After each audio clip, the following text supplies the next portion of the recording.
Hey everybody, welcome to Space Between Ideas. I'm Blaine Gates. Welcome back. Yesterday I had the analog video where I wrote down, we had this little wheel and we wrote down all of the ideas that I had for things that I need to get done. We put it in a schedule and then we had these blocks. All right, now the interesting thing about the blocks is that if you look at these blocks, we have, what do we have? We have work on, I wonder if this is backwards for you. Yeah, it's probably backwards. All right, so we have work on Notion, direct outcomes checklists. We have first 1,000 subscribers with Black Label YouTuber, and we have Learn Bubble. We also have Russian preview and go for a walk. So this morning I had my Russian lessons, and I do a Russian math lesson as well. And I need to go for a walk. Anyways, there's three things right there. Work on my do checklists, direct outcomes checklist, Black Label, and Learn Bubble. Now I'm back in the office, and I thought it was really interesting because I jumped back into this whiteboard. So remember in a previous video, we talked about my future hustle, which is, how are we going to do this? There we go. Which was the possibility of using the skill of developing apps that I'm developing right now in the future, and also my interest in selling physical products online. Now, these are the future things that I'm interested in, but right now I don't have a lot of time to do those things. But it was interesting because when I wrote down all of the things that I'm interested in, the things which I need to be doing right now, it basically all came back down to the direct outcomes checklists. All right, so we have the YouTube channel. So design the content, learn to promote the channel. Actually, Black Label YouTuber, it also talks about how to design the content. So that's interesting. Also regarding the app, I need to learn Bubble, which is studying on zero code, and also to work with Notion, which is, I'm in a Notion Facebook group. So I found it interesting that yesterday I was at home and I went through all of these exercises without looking at the information that I have right now. So maybe you listen to Brian Tracy, and Brian Tracy says the number one habit that he hears from people over and over again is the habit of every morning waking up and writing down your goals and writing down the future that you're working towards. And you don't look back at what you wrote the day before. You just, every single day, you wake up and you write it down. And this way, it's like it's drawing from your subconscious these strong subconscious desires that will propel you through the day and which will push you forward through the weeks and months ahead. So yesterday I went through my brain, and I discovered that these things are truly the things that I really need to do and want to do. So today's video, it's going to be interesting, I think, for you. Let's go into my Notion page, all right? So today we're going to talk about understand where you are and understand where we are and how we're doing, all right? So now, of course, right now, the main topic is discussions around this YouTube channel. So I jump into Space Between Ideas, the direct outcomes checklist related to this YouTube channel. And so the endeavor is to attract people to a live online video conference workshop and guide participants to talk about their businesses within the structure of the direct outcomes checklists. So that's what I'm doing. And if you're interested in being a guest on my show, on my channel, please fill out one of the questionnaires, and I'll be happy to invite you to discuss these checklists with me. All right, now, last time we also discussed the endeavor elements. So there's three parts to every plan. There's your potential, that's your resources, your abilities, your talents, your motivation, and then you get those and you create a plan, and then that plan propels you into the things that you're going to do. All right, and then so in the planning process, usually first you write down the things that you want to do, and then you create a plan around those things, and then you get started. Now, remember Stephen Covey, when he talks about motivation, his main concept related to motivation is what?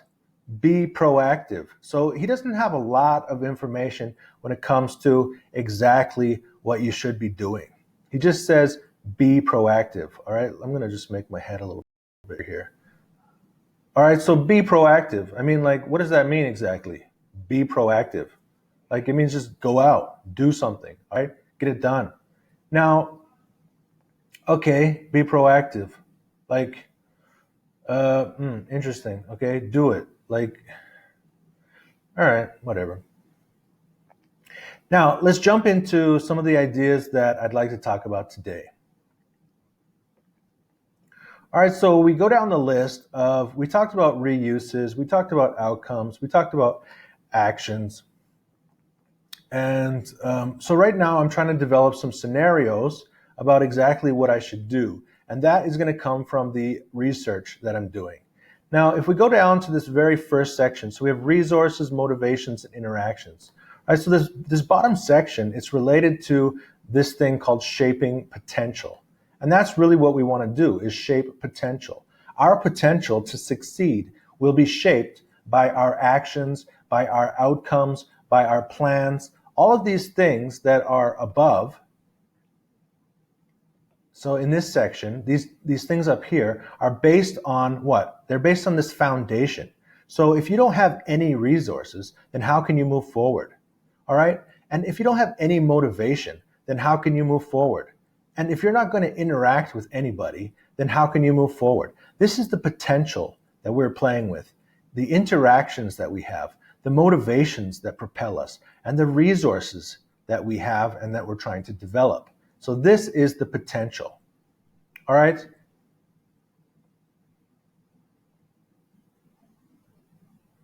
All right, let's make my head smaller now. All right, so now I'd like to start with something that may seem strange to you. All right, now this is from a religious philosopher. All right, there's a religious philosopher. He says the study of doctrine will change behavior faster than the study of behavior will change behavior. Now, why is that interesting? All right, so what he's saying is you don't go see a psychologist, you go to your holy books. All right? And if you understand, so a lot of people in religion, they say like, okay, so religion, it talks about like, where are we going? And where did we come from? And why are we here? And so what this philosopher is saying, he's saying that if we understand these big questions and the details of these questions, it will change the way that we act, more so than studying psychology or studying or understanding our behavior. All right, now let's go to China. Now, China understands that religion is important to people. And in fact, they have serious consequences for people who want to share their religion with others in China. In fact, right now, as you can see down here, the government formally recognizes 5 religions: Buddhism, Taoism, Catholicism, Protestantism, and Islam. Now, it's interesting to know. So I studied China law, and my graduation thesis was about the freedom of religion in China. And I graduated. So at that time, I was extremely interested in religion. And I mean, now I'm living in Saudi Arabia, which is an Islamic country. And I lived in China, which is primarily, as you can see over here, the yellow section, it's primarily a Buddhist country, 15%. And, I lived in Russia, where you have the Russian Orthodox Church. So you have a lot of interesting things when it comes to people and religion. Now, the most important point that I want to point out is that China controls these religions, okay? So they set up their own state-run seminaries for each of these religions. As you can see, it says, though the Chinese Catholic Church is independent of the Catholic Church in Rome. And in fact, all of these religions are independent in China. They're all controlled by the Chinese Communist Party. They set up their own seminaries. Now, the point is that if you can control the doctrine, All right, the study of doctrine will change behavior faster than the study of behavior will change behavior. The point is, if you can control the way people think, if you can make the framework of how people understand this life, then you can influence their decisions. And that is the primary goal of many organizations in this world. Now, I would also like to add that that is what I'd like to talk about today. All right, so we're going to talk about two things. So we're going to go back to Dr. Thomas J. Buchholz's book, and we're going to talk about this section here. This one is called State Drive, and we're going to talk about this one. It's called State Styles. And by talking about those two things, I hope to light the fire underneath you, not because that I'm going to give you motivation, but because I'm going to give you this doctrine. All right, but now we're not talking about religion, so let's change it to science. All right, so I'm going to give you the principles, the concepts behind framing the context of where you are and how you're doing things. All right, so let's go back to my Notion page, which is the thing we're going to be working on today. It says, understand where we are and how we're doing. All right, so I'm just going to get rid of that one. All right, so let's start with State Drive. All right, so if you have Tom's book, look on page 65. You'll see that something called State Drive. It says envision matches and mismatches between endeavor needs or cultures and participants' attitude. Okay, so I watch a few different channels that talk about funnel marketing and how to sell things on Amazon. And arbitrage, what do they call it? Arbitrage selling, something like this, where you buy something like, for example, on Alibaba Express and then sell them on Amazon. And I think it's an interesting idea. And certainly there are a lot of people doing it and making money doing those things. Now, but what about you? Okay, so you have your job. Maybe that's your job. Maybe you're doing something else. But what is it that gets you up every morning and pushes you? What do you dream of doing? All right, now, we use this checklist in order to, let's look down here. It says, in order to characterize success and work culture of a society, coalition, organization, team, individual, endeavor, or activity. Okay, so anything that is doing something, people, society, anything that needs to do something, we can characterize their success using this checklist. All right, now does it make sense? What is going on? You have, all right, so let's look at these different things. All right, so we have 4 squares, and they make up this little thing. So, all right, so let's jump into our mind map.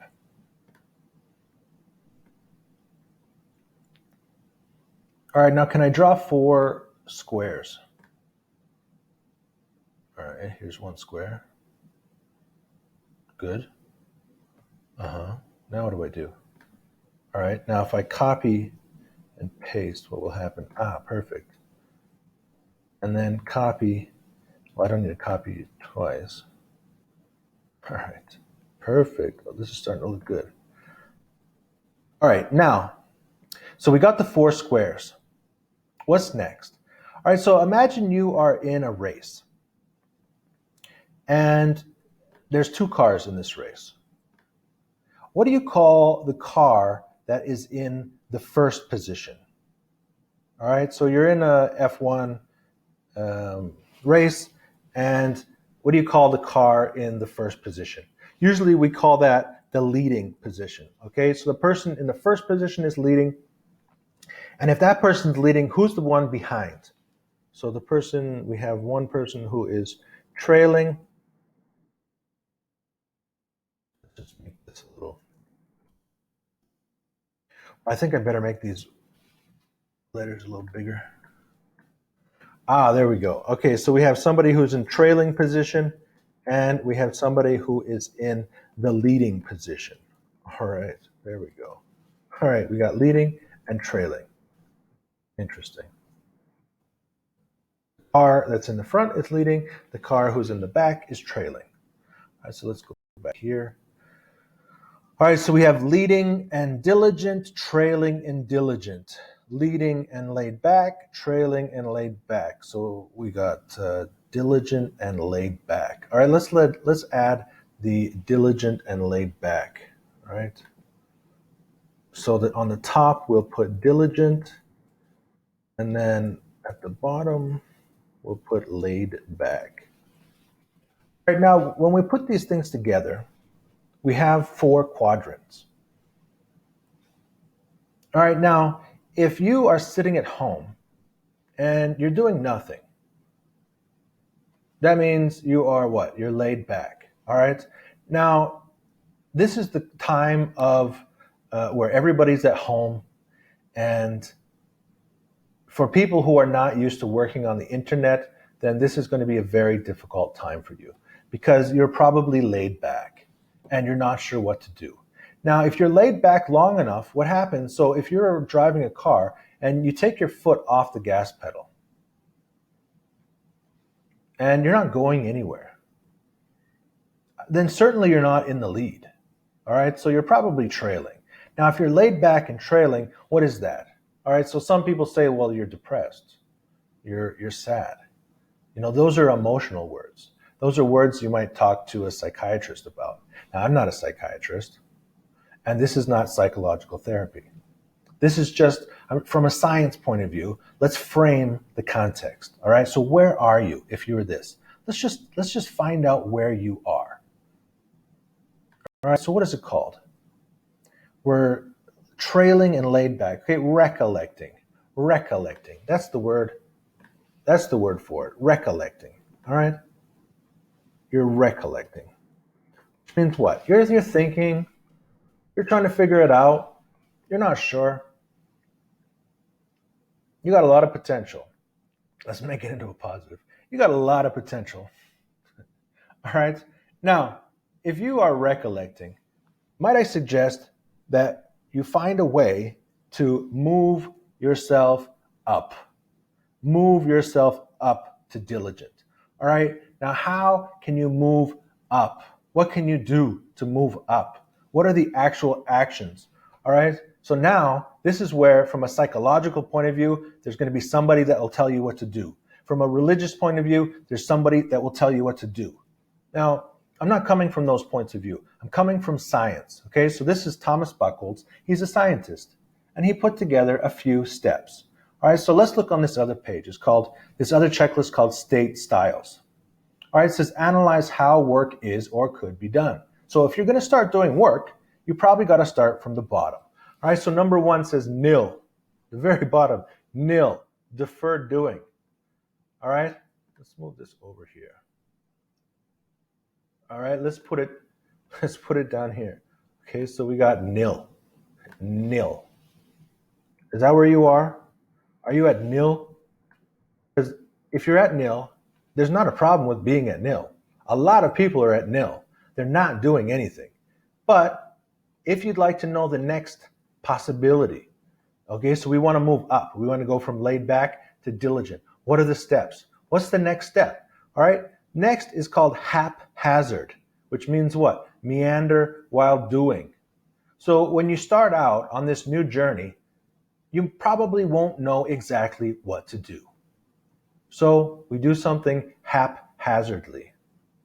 Do something haphazardly. Now let's see if we can do this. If I copy and then paste. All right, so let's turn that nil upside down. I don't even know how to spell haphazard. Let's see, haphazard. Haphazard. All right, so it means you're going to get some things wrong, right? You're going to make some mistakes. But it's time to kind of like do something. Do something, you know, do something. Just even one thing, just do something. All right. What's next? Now, after you've started doing something haphazardly, eventually you're going to start to experiment with some kind of process. Okay, wake up and what? get a drink of water,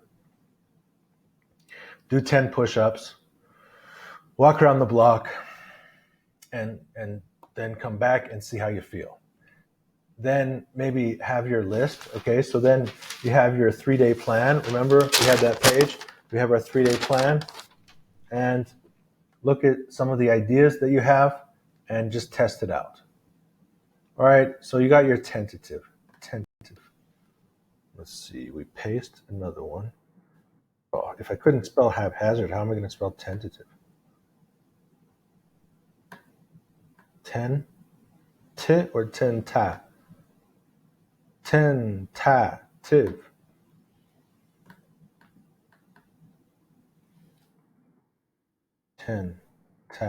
Tentative. All right, so we got a plan, a little bit of a plan. We're going to try it out. We're going to try to do something. Now look what happens. When we move from haphazard to tentative, we're getting a little more diligent. Oh my goodness, we're getting more diligent. Oh my goodness. All right, so what's after tentative? So we experiment with the process. Now eventually we might find something that works. At that point, we now begin to follow a process. It's called procedural. All right, so now we're following a process. Now, magically, look what happens once we get to procedural. Procedural.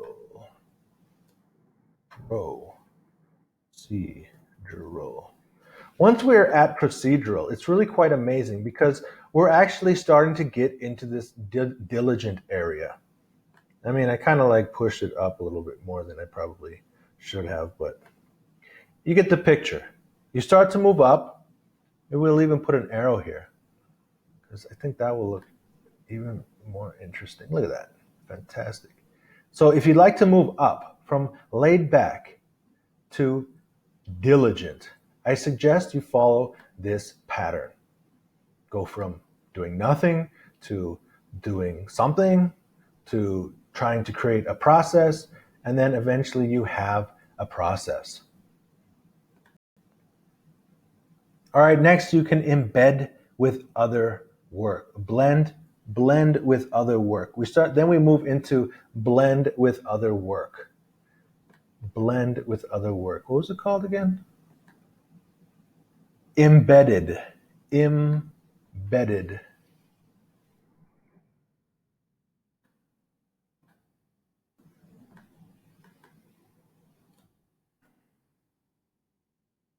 All right, now what's an example of embedded for me? All right, so remember that I have this desire to watch political and economic YouTube channels. And that has led me to believe I should be investing in gold, and possibly in the future I could buy some Bitcoin. I'm not sure yet. It seems like an interesting prospect. But then it comes to this thing called day trading. Now, I'm interested in day trading, and I'm interested in watching these YouTube channels, and I think that could be an interesting process of so I was already doing this job, and now I can connect that job to another job. So I'm embedding watching the YouTube channels with the day trading. So then I focus on very specific trades, very specific companies, very specific YouTube channels, and I start to put those things together.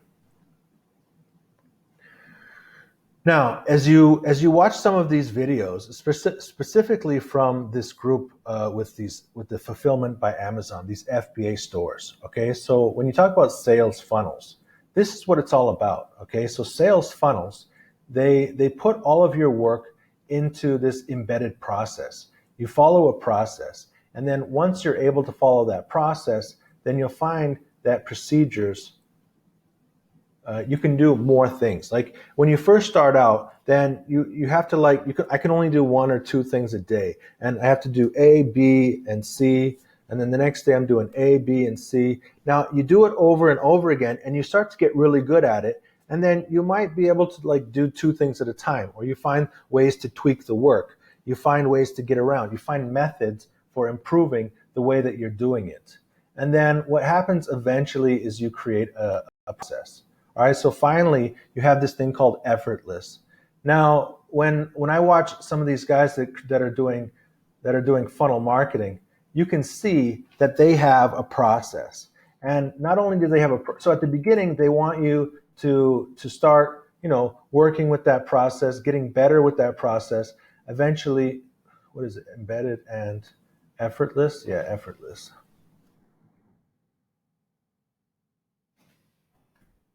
And eventually you have your whole system set up so that it becomes effortless.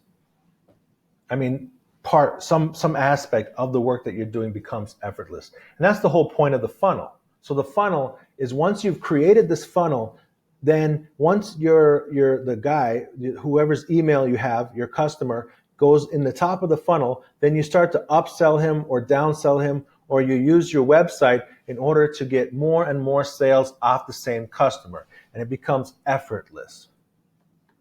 All right?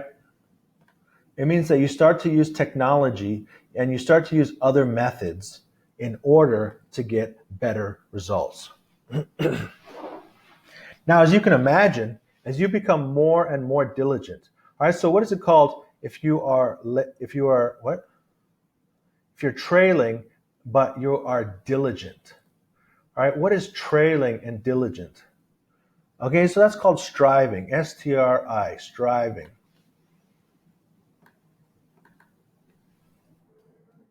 All right, isn't that interesting?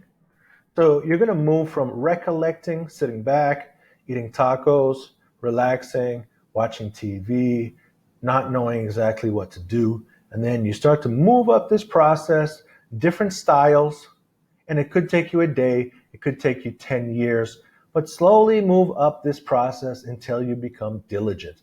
And then you will realize, you'll wake up one morning and say, hey, I'm striving. I'm striving. I'm really trying to get something done here. And now let's go on the horizontal side. All right. So you want to move from trailing to leading. All right. So that means you have enough income. You have enough passive income that you are able to do what you want to do. But at the same time, there's other people who are working on the same things that you are. All right. And what is it called if you are diligent? And then slowly what happens is you start to move. Maybe we can make like how do I do this? We can make a diagonal. Is it possible to make a diagonal? Let's put this one here and go into here. Right about there. And then put this down here. Bend it. There we go. All right. I wish I could just like round it off a little more. Type. And there we go. And then click there. All right, so you see that? Isn't that amazing? So what happens is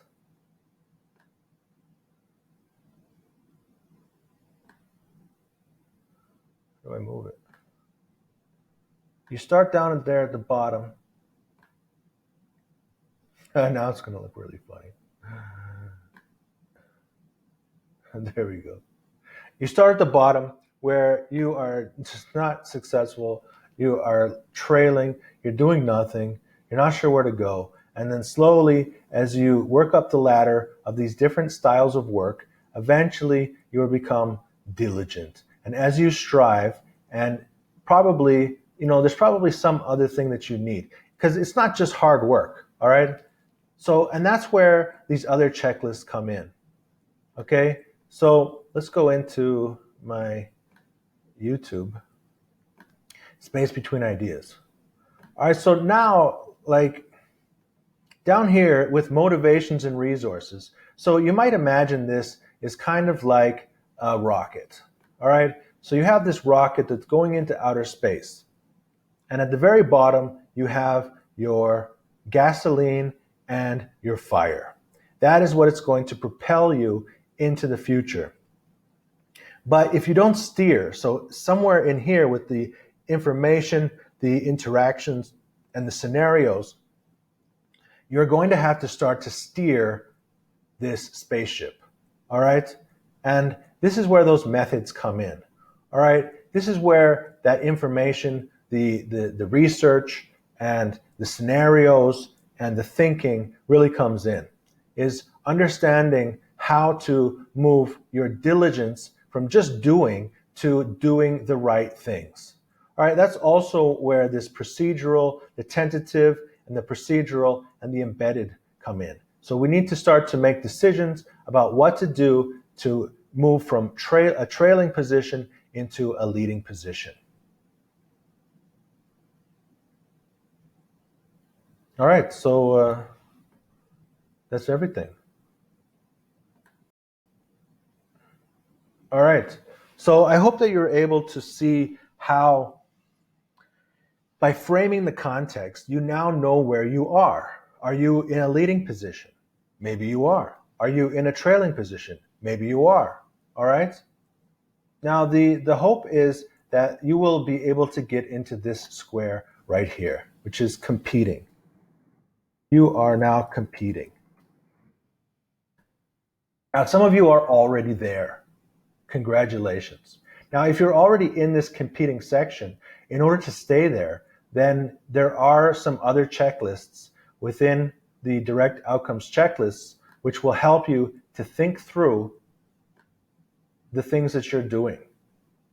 All right. Now, whether it is how, like something like how are you actually making those, how are you doing those actions, whether it's how to foster reuses from the things that you're already doing, or whether it's something about your scenario or your information that you can change, or maybe there's some resources that you can affect, or maybe the motivations, if you understand the motivations of your staff or understand the motivations of the people that you're working with, then those are all things that you can think about in order to change what you're doing and where you are in this section.